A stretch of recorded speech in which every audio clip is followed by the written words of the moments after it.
Bizim Büyükşehir Belediye Başkanımız ekibiyle, genel müdürle beraber bizim bu sorunlarımızı çözdüğü için onlara ayrı ayrı teşekkür ederim. İşte bizim su sorunumuz çoktu.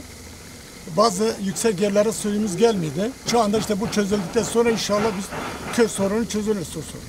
Çalışmalarda dolayı çok teşekkür ederim. Allah razı olsun bize bu hizmeti verdikleri için. İndir.